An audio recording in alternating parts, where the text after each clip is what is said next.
The Columbia Broadcasting System and its affiliated stations present Orson Welles and the Mercury Theater on the Air in The War of the Worlds by H.G. Wells.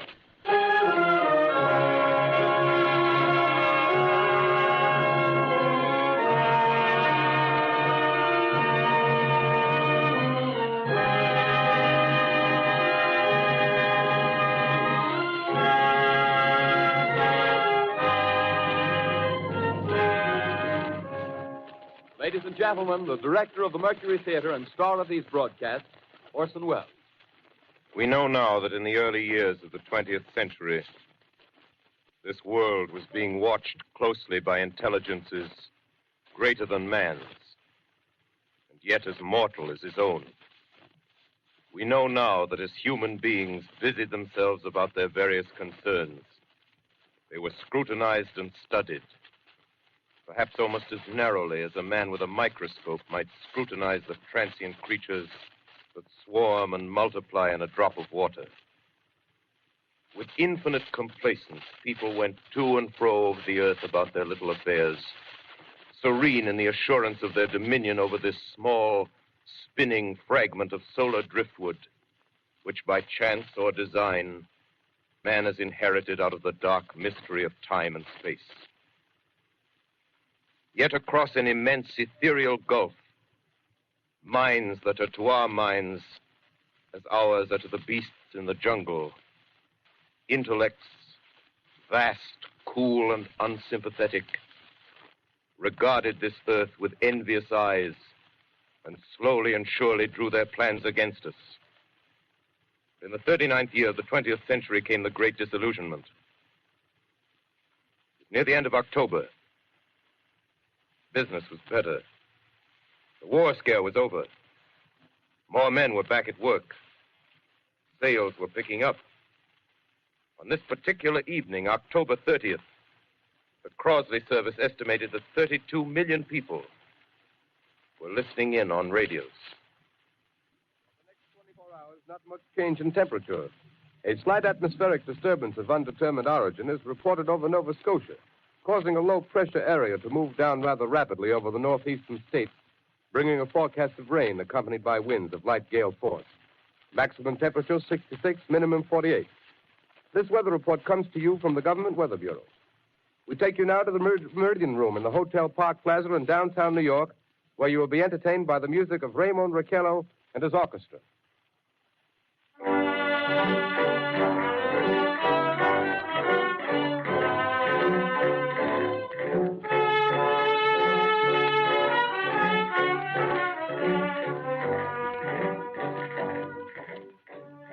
Good evening, ladies and gentlemen. From the Meridian Room in the Park Plaza Hotel in New York City, we bring you the music of Raymond Raquello and his orchestra. With a touch of the Spanish, Raymond Raquello leads off with La Comparsita.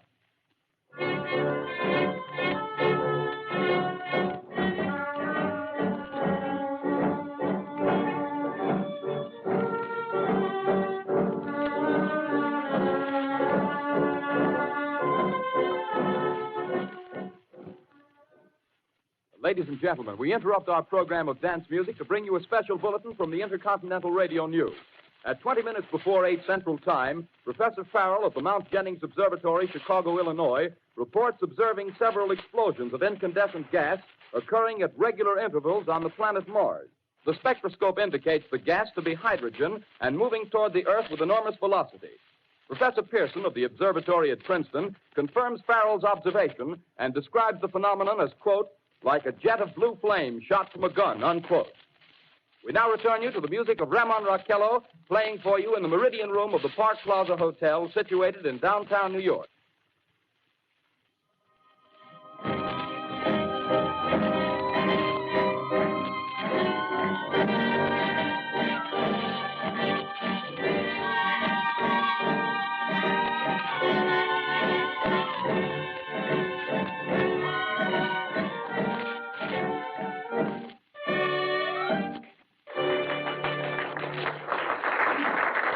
And now a tune that never loses favor, the ever-popular Stardust, Raymond Raquello and his orchestra.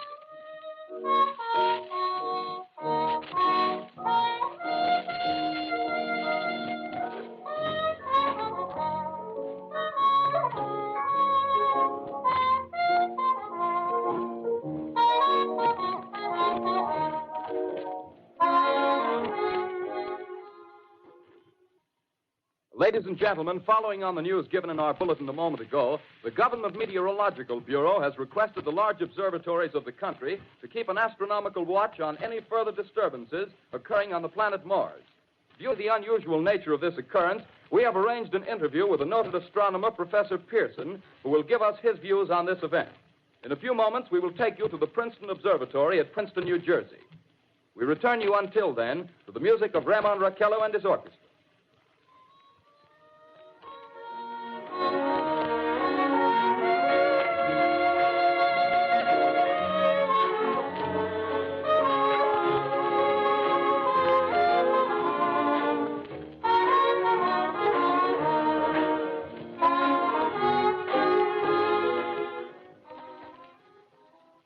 We are ready now to take you to the Princeton Observatory at Princeton, where Carl Phillips, our commentator, will interview Professor Richard Pearson, famous astronomer.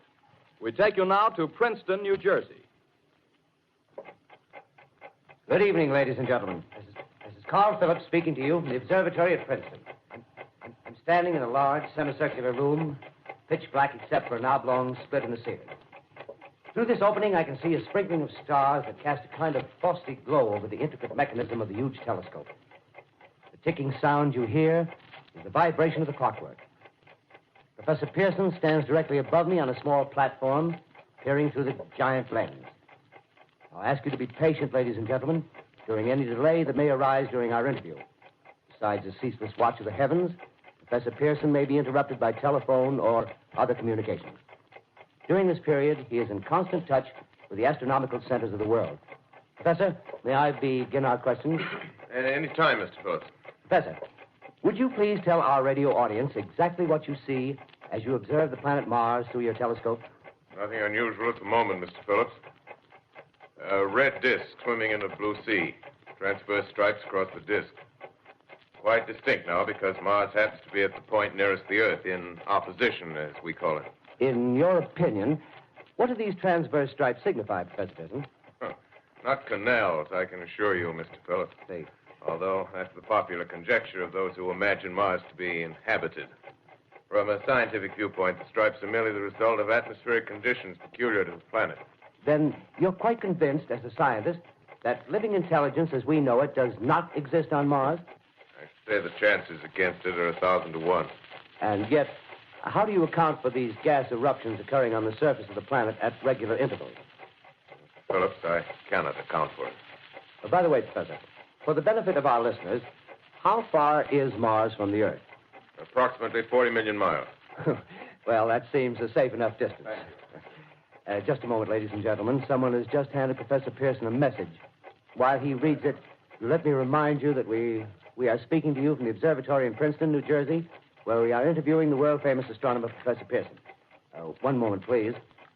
Professor Pearson has passed me a message which he has just received. Professor, may I read the message to the listening audience? Certainly, Mr. Phillips.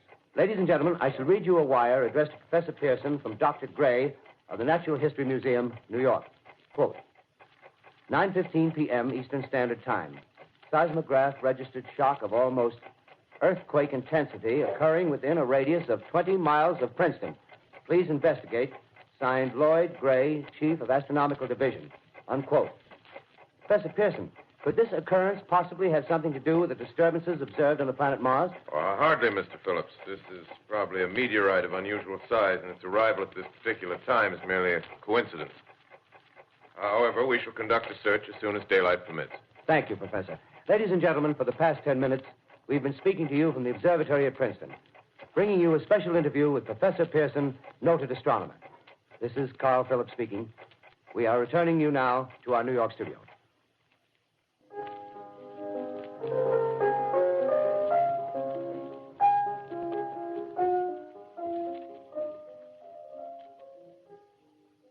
Ladies and gentlemen, here is the latest bulletin from the Intercontinental Radio News.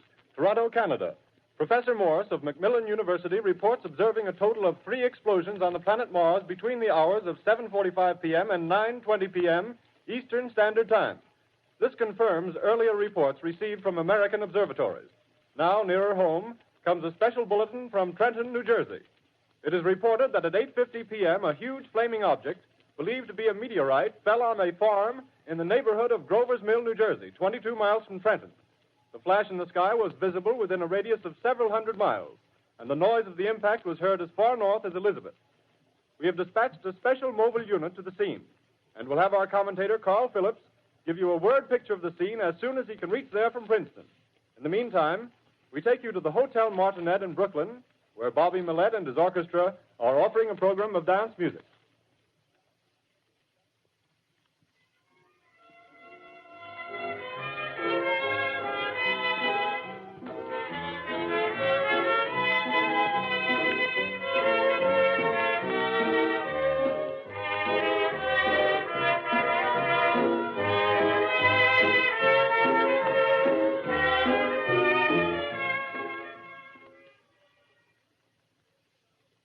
We take you now to Grover's Mill, New Jersey.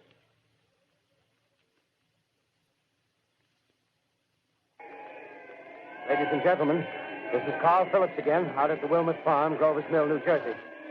Professor Pearson and myself made the 11 miles from Princeton in 10 minutes.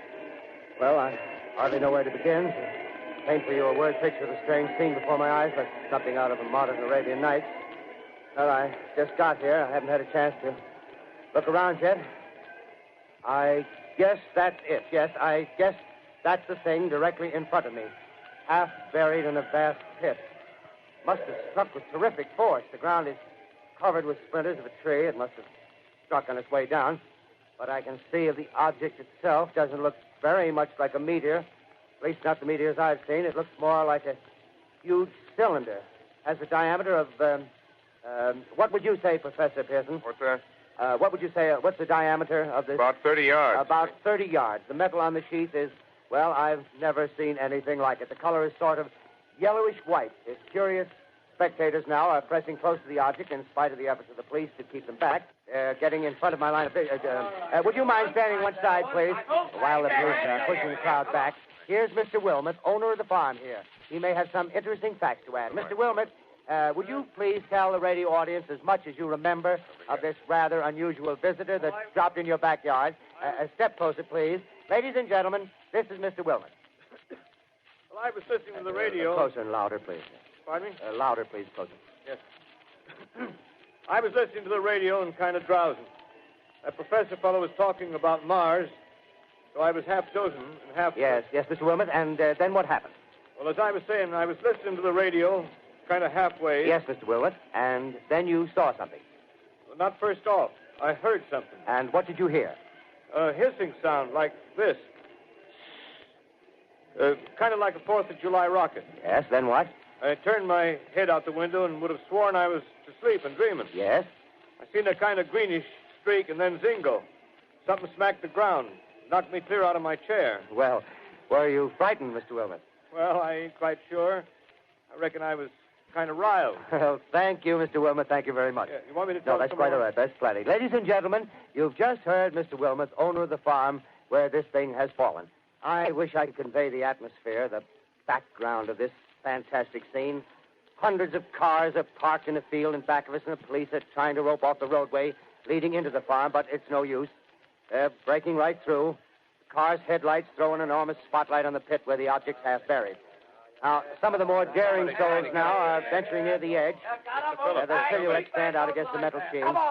One man wants to touch the thing. He's having an argument with the policeman. The policeman wins.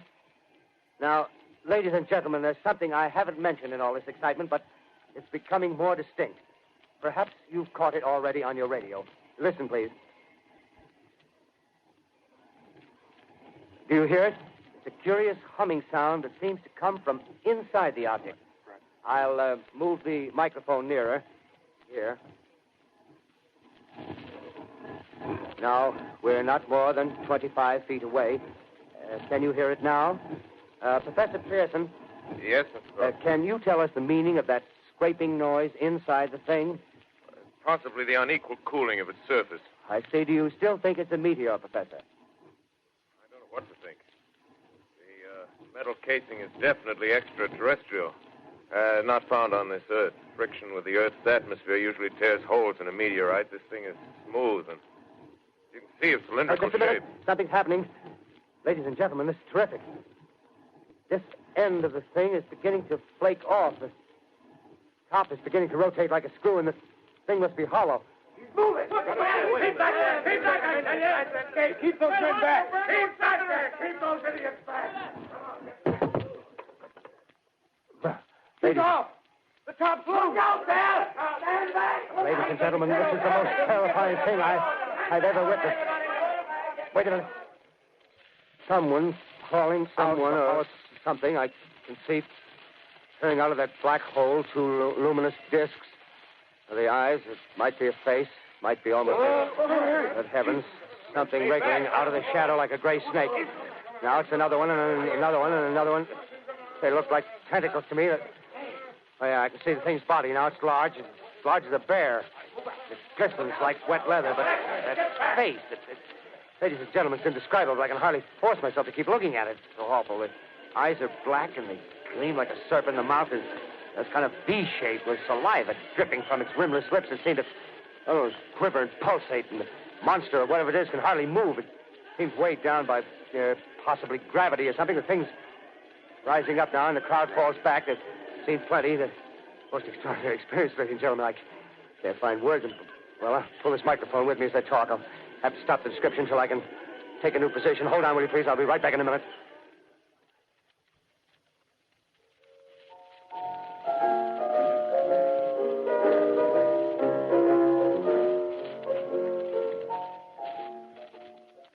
We are bringing you an eyewitness account of what's happening on the Wilmuth Farm, Grover's Mill, New Jersey.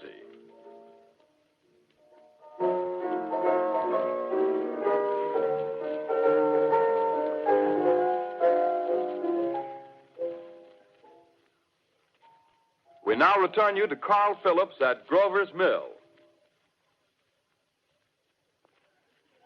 Ladies and gentlemen, am I on? Ladies and gentlemen, here I am, back of a stone wall that adjoins Mr. Wilmuth's garden. From here, I get a sweep of the whole scene. I'll give you every detail as long as I can talk and as long as I can see. More state police have arrived. They're drawing up a cordon in front of the pit. About 30 of them. No need to push the crowd back now. They're willing to keep their distance. The captain's conferring with someone. Can't quite see who. Oh, yes, I believe it's Professor Pearson. Yes, it is. Now they've parted, and the professor moves around one side, studying the object while the captain and two policemen advance with something in their hands. I can see it now. It's a white handkerchief tied to a pole. Flag of truce. If those creatures know what that means, what anything means. Wait a minute, something's happening. Humped shape is rising out of the pit. I can make out a small beam of light against a mirror. What's that? There's a jet of flame springing from the mirror, and it leaps right at the advancing men. It strikes them head on. Oh, Lord, they're turning into flames. Now the whole field's caught up by the woods, the barns, the gas tanks for the automobiles, spreading everywhere. It's coming this way now, about 20 yards to my right.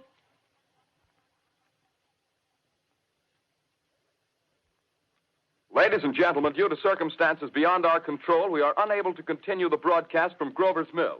Evidently, there's some difficulty with our field transmission. However, we will return to that point at the earliest opportunity. In the meantime, we have a late bulletin from San Diego, California. Professor Indelkoffer, speaking at a dinner of the California Astronomical Society, expressed the opinion that the explosions on Mars are undoubtedly nothing more than severe volcanic disturbances on the surface of the planet. We continue now with our piano interlude.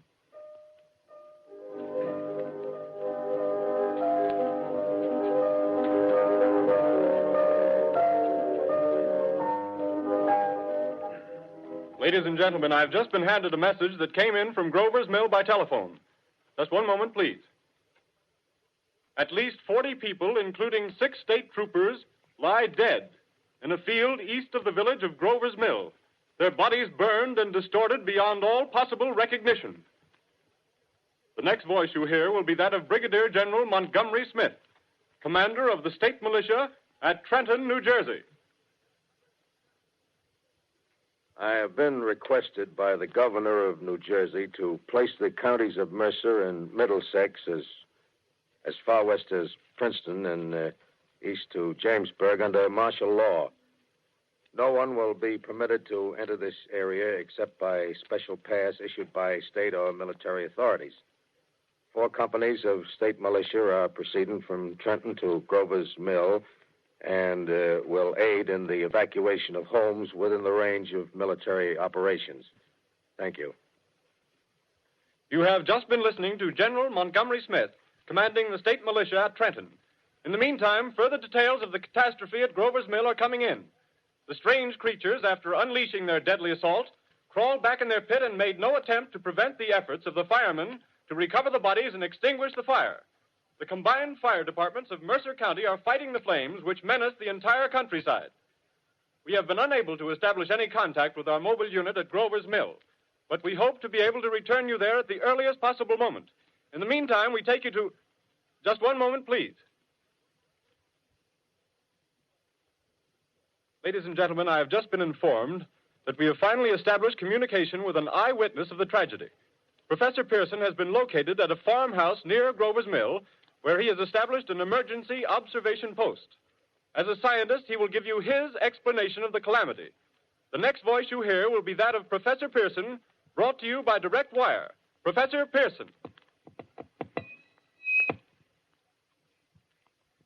Of the creatures in the rocket cylinder at Grover's Mill, I can give you no authoritative information, either as to their nature, their origin, or their purposes here on Earth. Of their destructive instrument, I might venture some conjectural explanation. For want of a better term, I shall refer to the mysterious weapon as a heat ray. It's all too evident that these creatures have scientific knowledge far in advance of our own. It's my guess that in some way they are able to generate an intense heat in a chamber of practically absolute non-conductivity. This intense heat they project in a parallel beam against any object they choose by means of a polished parabolic mirror of unknown composition, much as the mirror of a lighthouse projects a beam of light. That is my conjecture of the origin of the heat ray. Thank you, Professor Pearson. Ladies and gentlemen, here is a bulletin from Trenton. It is a brief statement informing us that the charred body of Carl Phillips has been identified in a Trenton hospital. Now, here's another bulletin from Washington, D.C. The Office of the Director of the National Red Cross reports 10 units of Red Cross emergency workers have been assigned to the headquarters of the state militia, stationed outside of Grover's Mill, New Jersey. Here's a bulletin from State Police, Princeton Junction. The fires at Grover's Mill and vicinity are now under control. Scouts report all quiet in the pit, and there is no sign of life appearing from the mouth of the cylinder. Now, ladies and gentlemen, we have a special statement from Mr. Harry McDonald, Vice President in charge of operations. We have received a request from the state militia of Trenton to place at their disposal our entire broadcasting facilities. In view of the gravity of the situation, and believing that radio has a responsibility to serve in the public interest at all times, we are turning over our facilities to the state militia at Trenton.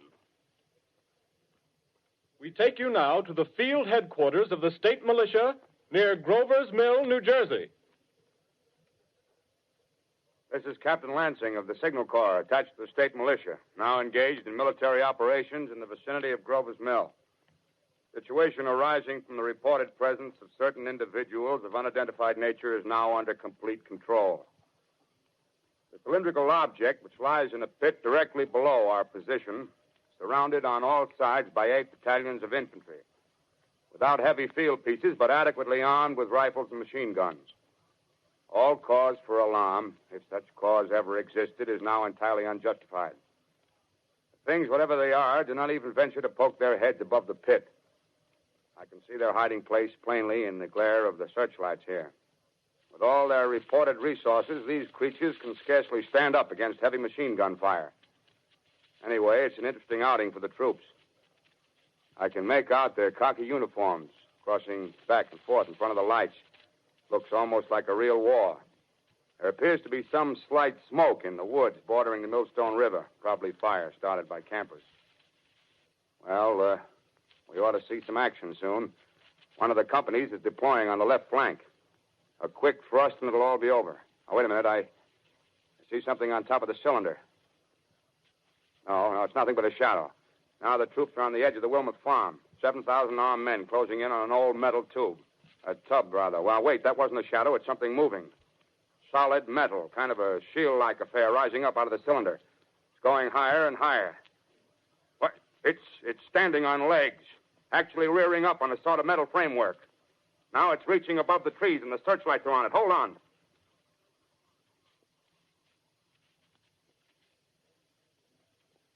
Ladies and gentlemen, I have a grave announcement to make. Incredible as it may seem, both the observations of science and the evidence of our eyes lead to the inescapable assumption that those strange beings who landed in the Jersey farmlands tonight are the vanguard of an invading army from the planet Mars.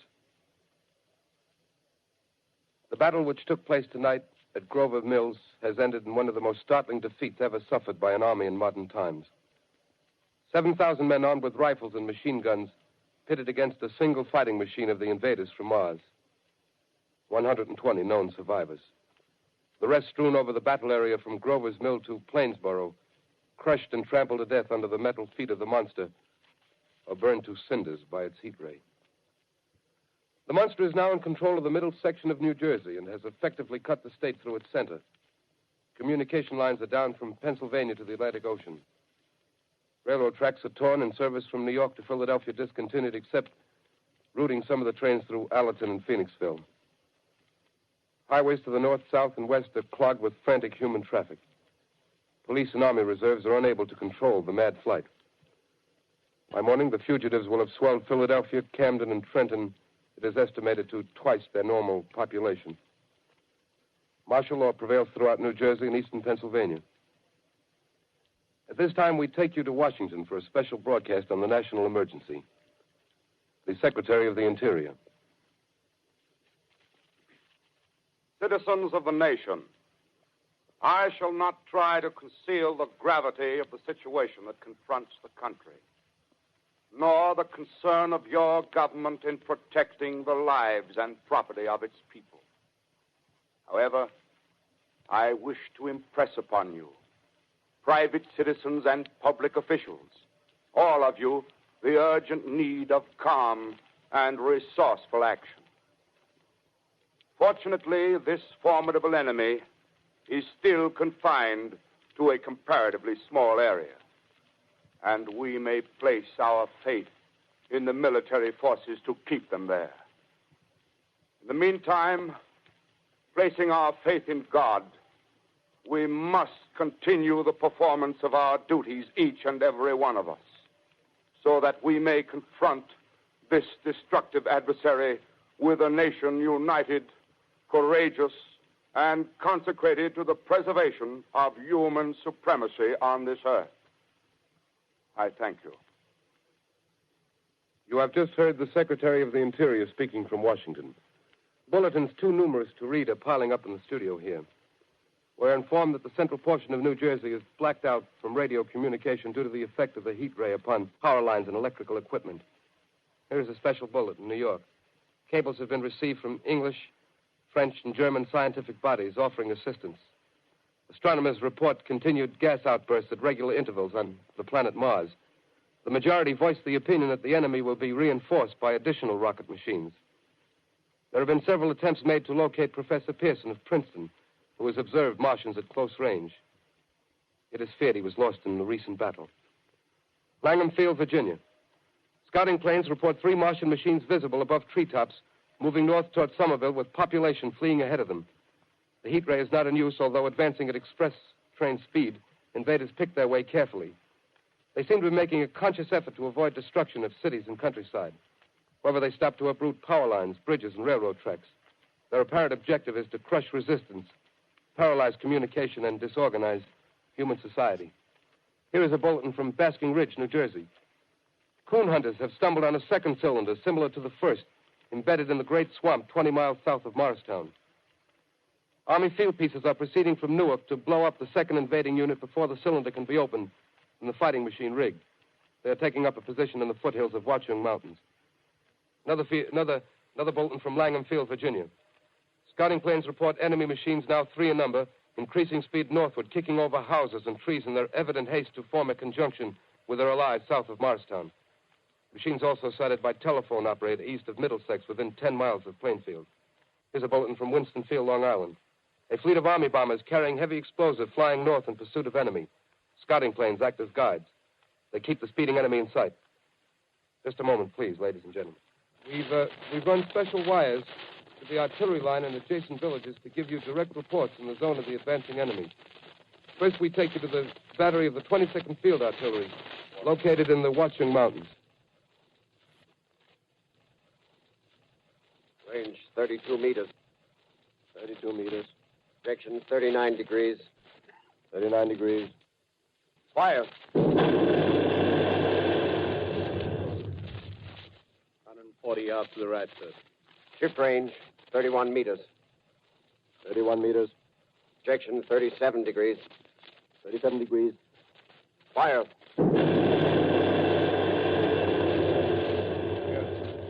Hit, sir. Got the tripod of one of them. They're stopped. The others are trying to repair it. Quick, get the range. Shift 30 meters. 30 meters. Projection 27 degrees. 27 degrees.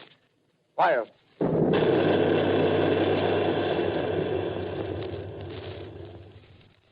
see the shell land, sir. Letting off a smoke. What is it? Black smoke, sir. Moving this way. Lying close to the ground. Moving fast. Put on gas masks. Get ready to fire. Shift to 24 meters. 24 meters. Projection 24 degrees. 24 degrees. Fire.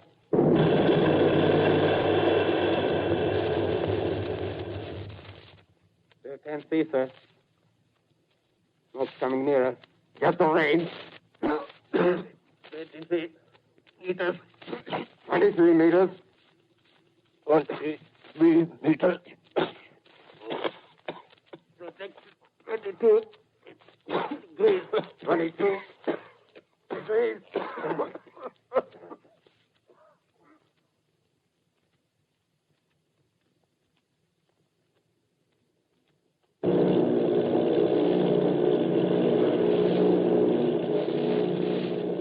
Army bombing plane V-843 off Bayonne, New Jersey. Lieutenant Vogt, commanding 8 bombers, reporting to Commander Fairfax, Langham Field. This is Vogt reporting to Commander Fairfax, Langham Field. Enemy tripod machines now in sight. Reinforced by 3 machines from the Morristown cylinder. 6 altogether. 1 machine partially crippled. Believed hit by shell from Army gun in Watchung Mountains. Guns now appear silent. A heavy black fog hanging close to the earth of extreme density, nature unknown. No sign of heat ray. Enemy now turns east, crossing Passaic River into the Jersey marshes. Another straddles the Pulaski Skyway. Evident objective is New York City. They're pushing down a high-tension power station. Machines are close together now, and we're ready to attack. Planes circling, ready to strike.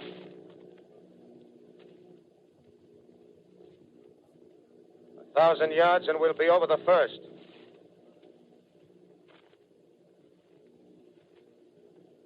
Eight 800 yards.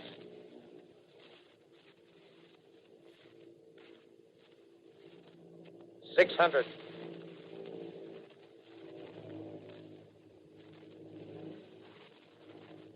$400. $200. There they go. The giant arm raised. Green flash. They're spraying us with flame. 2,000 feet. Engines are giving out. No chance to release bombs. Only one thing left. Drop on them, plane and all. We're diving on the first one. Now the engine's gone. 8.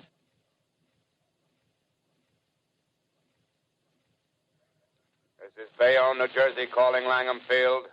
This is Bayonne, New Jersey, calling Langham Field. Come in, please. This is Langham Field. Go ahead. 8 Army bombers in engagement with enemy tripod machines over Jersey Flats. Engines incapacitated by heat ray. All crashed. 1 enemy machine destroyed. Enemy now discharging heavy black smoke in direction of... This is Newark, New Jersey. This is Newark, New Jersey. Warning. Poisonous black smoke pouring in from Jersey marshes. Reaches South Street. Gas masks useless. Urge population to move into open spaces. Automobiles use routes 7, 23, 24. Avoid congested areas. Smoke now spreading over Raymond Boulevard.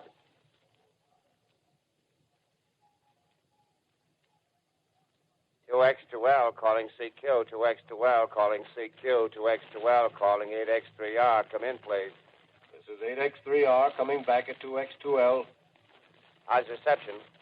How's reception? K, please. Where are you, 8X3R? What's the matter? Where are you?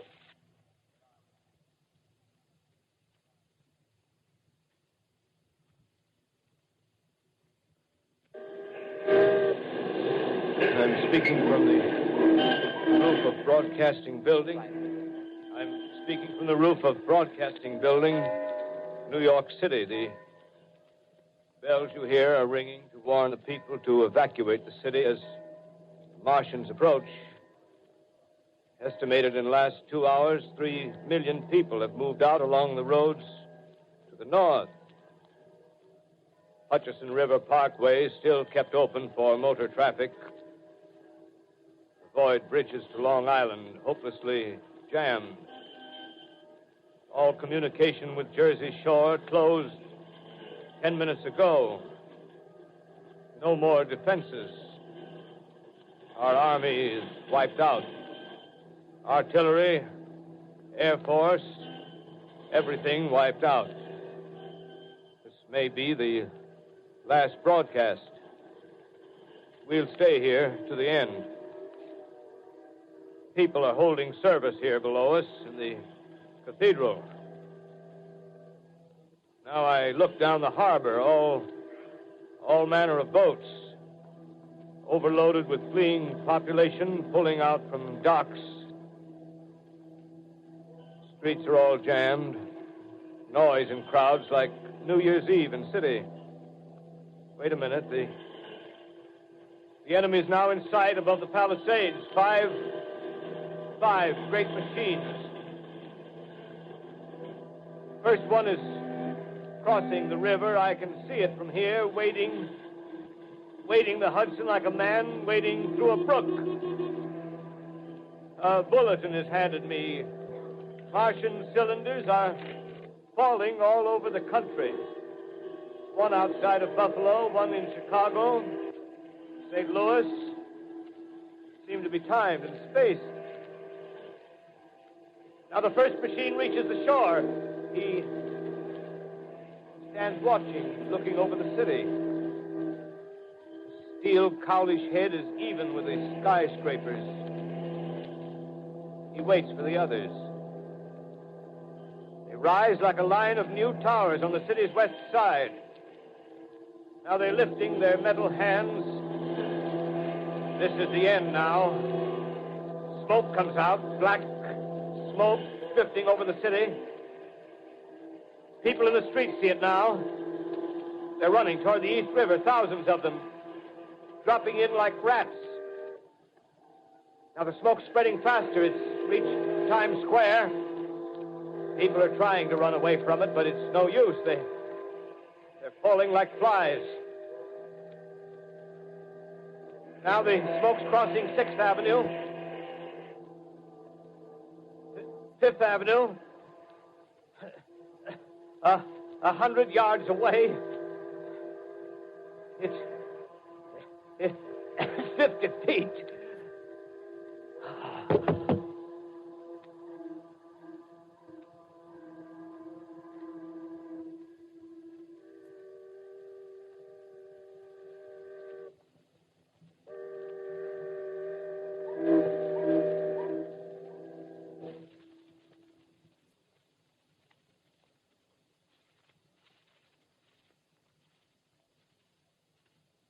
2X2L calling CQ. 2X2L calling CQ. 2X2L calling CQ, New York. Isn't there anyone on the air? Isn't there anyone on the air? Isn't there anyone? 2X2L.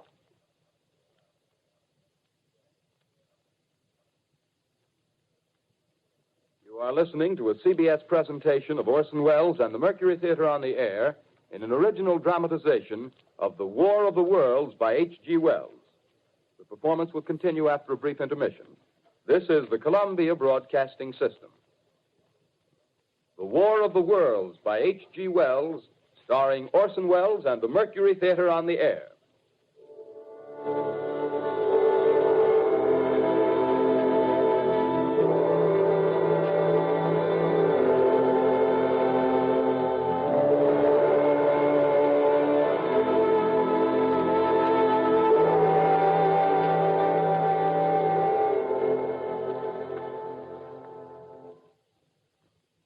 I set down these notes on paper.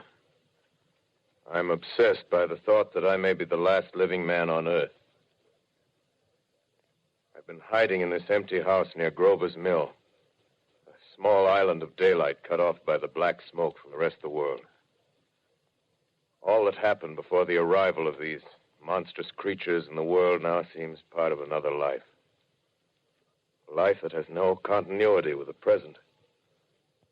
Furtive existence of the lonely derelict who pencils these words on the back of some astronomical notes bearing the signature of Richard Pearson. I look down at my blackened hand and I try to connect them with a professor who lives at Princeton and who, on the night of October 20th, glimpsed through his telescope an orange splash of light on a distant planet. My wife, my colleagues, my students, my books, my observatory, my world. Where are they? Did they ever exist? Am I Richard Pearson? What day is it? Do days exist without calendars? Does time pass when there are no human hands left to wind the clocks? Writing down my daily life, I tell myself I shall preserve human history between the dark covers of this little book that was meant to record the movements of the stars. But to write, I must live, and to live, I must eat. Find moldy bread in the kitchen and an orange not too spoiled to swallow. Keep watch at the window. Time to time, I catch sight of a Martian above the black smoke.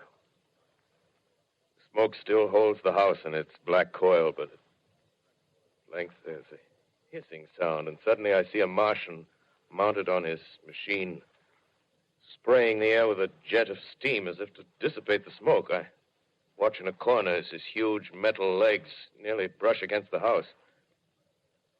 Exhausted by terror, I fall asleep. Morning. Sun streams in the window.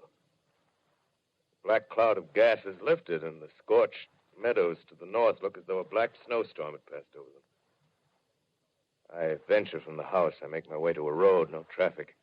Here and there, a wrecked car, baggage overturned, a blackened skeleton. Push on north. For some reason, I feel safer trailing these monsters than running away from them. And I keep a careful watch. I've seen the Martians feed. Should one of their machines appear over the top of trees, I'm ready to fling myself flat on the earth. Come to a chestnut tree. October. Chestnuts are ripe. Fill my pockets. I must keep alive. 2 days I wander in a vague northerly direction through a desolate world. Finally, I notice a living creature. A small red squirrel in a beech tree. I stare at him and wonder. He stares back at me. I believe at that moment the animal and I shared the same emotion.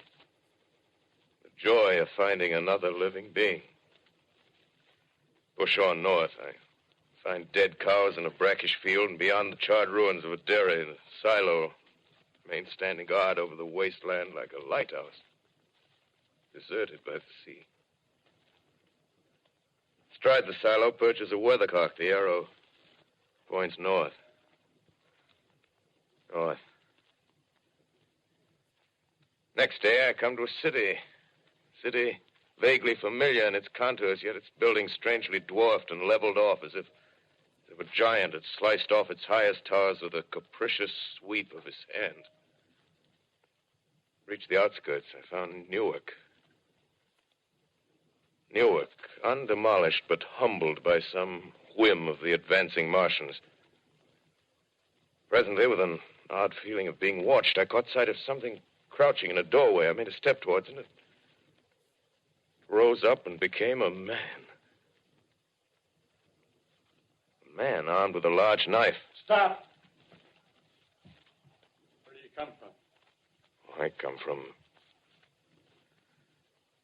many places. A long time ago, from Princeton. Princeton, huh? That's near Grover's Mill. Yes. Grover's Mill. There's no food here. This is my country. All this end of town down the river. There's only food for one. Which way are you going? I don't know. I guess I'm looking for people. Hey, what was that? Did you hear something just then? No. Only a bird. A live bird. Yeah. You get to know that birds have shadows these days. Say, we're in the open here. Let's crawl in this doorway here and talk. Have you seen any Martians? No. They're going over to New York. Night, the sky's alive with their lights, just as if people were still living in it. By daylight, you can't see them. 5 days ago, a couple of them carried something big across the flats from the airport. I think they're learning how to fly. Fly? Yeah, fly. Then it's all over with humanity. Stranger, there's still you and I. 2 of us left. Yeah. They got themselves in solid. They wrecked the greatest country in the world. Those green stars, they're probably falling somewhere every night. They've only lost one machine. There isn't anything to do. We're done. We're licked. Where were you? You're in a uniform. Yeah, what's left of it. I was in the militia. National Guard. That's good. There wasn't any war. Any more than there's war between men and ants. Yes, but we're eatable ants. I found that out. What'll they do to us? I thought it all out. Right now, we're caught as we're wanted. A Martian only has to go a few miles to get a crowd on the run. But they won't keep on doing that. They'll begin catching us systematic, like keeping the best and storing us in cages and things. They haven't begun on us yet. Not begun? Not begun. All that's happened so far is because we don't have sense enough to keep quiet. Bothering them with guns and such stuff and losing our heads and rushing off in crowds. No, instead of our rushing around blind, we got to fix ourselves up. Fix ourselves up according to the way things are now. Cities, nations, civilization, progress. Yes, but if that's so, what is there to live for? Well, there won't be any more concerts for 1,000,000 years or so, and no nice little dinners at restaurants. If it's amusement you're after, I guess the game's up. What is there left? Life, that's what. I want to live. Yeah, and so do you. We're not going to be exterminated. And I don't mean to be caught either. Tamed and fattened and bred like an ox. What are you going to do? I'm going on. Right under their feet. I got a plan. We men as men, we're finished. We don't know enough. We got to learn plenty before we got a chance. We've got to live and keep free while we learn, see? I've thought it all out, see? Well, tell me the rest. Well, it isn't all of us that are made for wild beasts. That's what it got to. That's what it got to be. That's why I watched you. Watched you. All those little office workers that used to live in these houses. They be no good. They haven't any stuff in them. They used to run. Run off to work. I've seen hundreds of them running to catch their commuter's train in the morning, afraid they'd get canned if they didn't. Running back at night, afraid they wouldn't be in time for dinner. Lives insured and a little invested in case of accidents. Yeah, and on Sundays, worried about the hereafter. Well, the Martians, they'll be a godsend for those guys. Nice, roomy cages, good food, careful breeding, no worries. Yeah, after a week or so of chasing around the fields on empty stomachs, they'll come and be glad to be caught. You've thought it all out, haven't you? Sure, you bet I have. That isn't all. These Martians are going to make pets of some of them. Train them to do tricks. Who knows, get sentimental over the pet boy who grew up and had to be killed. Yeah, and some maybe, they'll train to hunt us. Oh, no, it's impossible. Human Yes, they will. There's men who do it gladly. If one of them ever comes after me, by... In the meantime, you and I and others like us, where are we to live when the Martians own the Earth? I got it all figured out. We'll live underground. I've been thinking about the sewers. Under New York, there are miles and miles of them. The main ones, they're big enough for anybody. Then there's cellars, vaults, underground storerooms, railway tunnels, subways. You begin to see, huh? We'll get a bunch of strong men together. No weaklings. That rubbish, out.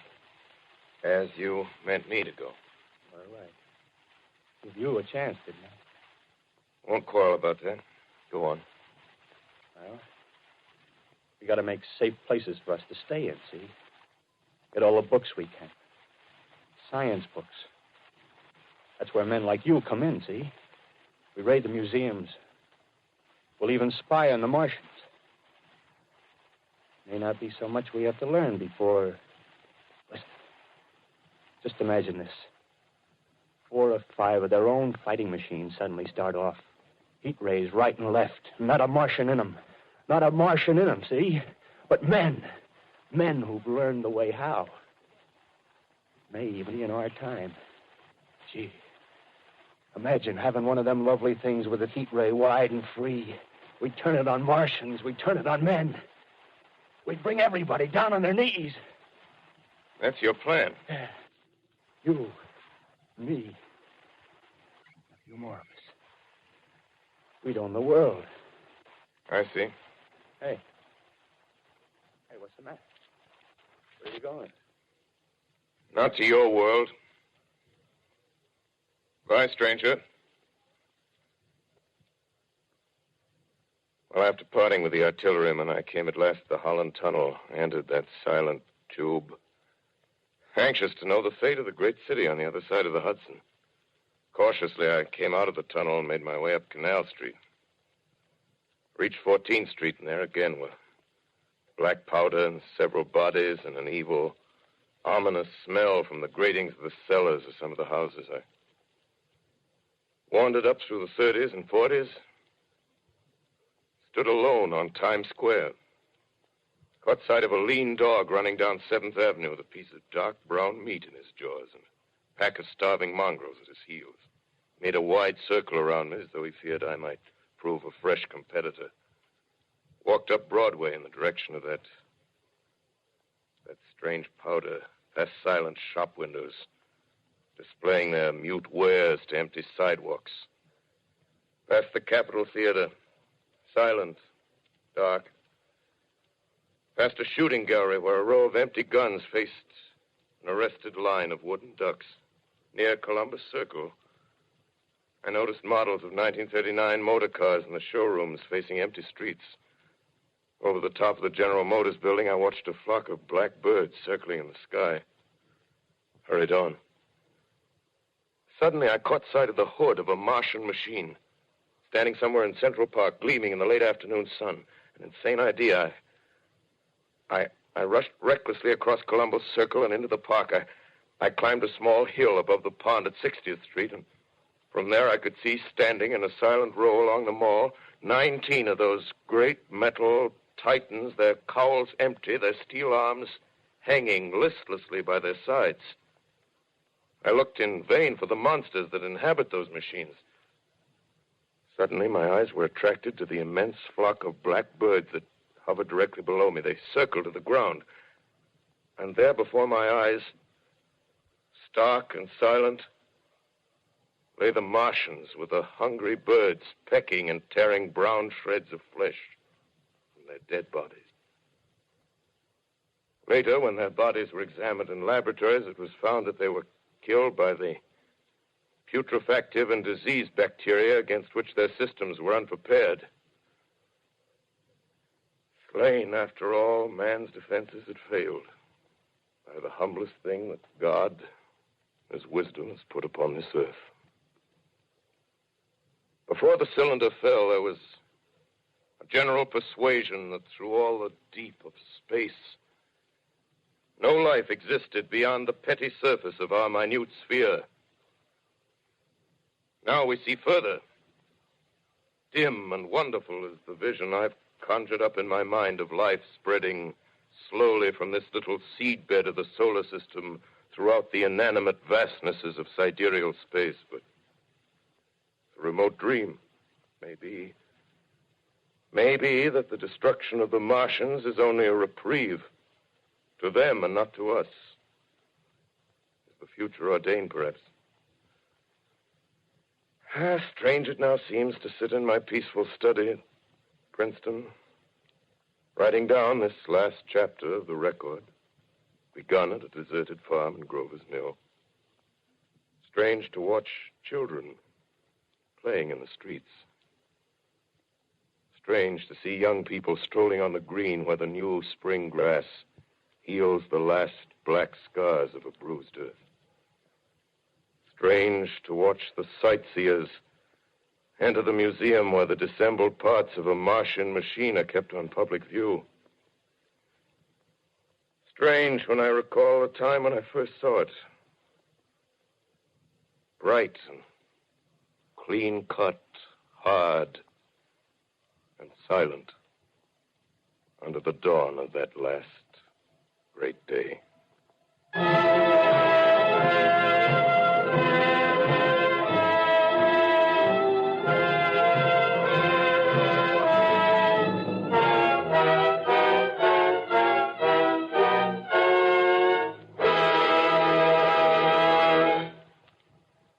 This is Orson Welles, ladies and gentlemen. Out of character, to assure you that the War of the Worlds has no further significance than as the holiday offering it was intended to be.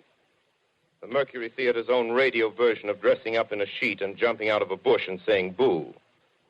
Starting now, we couldn't soap all your windows and steal all your garden gates by tomorrow night, so we did the best next thing. We annihilated the world before your very ears and utterly destroyed the CBS. You will be relieved, I hope, to learn that we didn't mean it and that both institutions are still open for business. So goodbye, everybody, and remember, please, for the next day or so, the terrible lesson you learned tonight. That grinning, glowing, globular invader of your living room is an inhabitant of the pumpkin patch, and if your doorbell rings and nobody's there, that was no Martian. It's Halloween.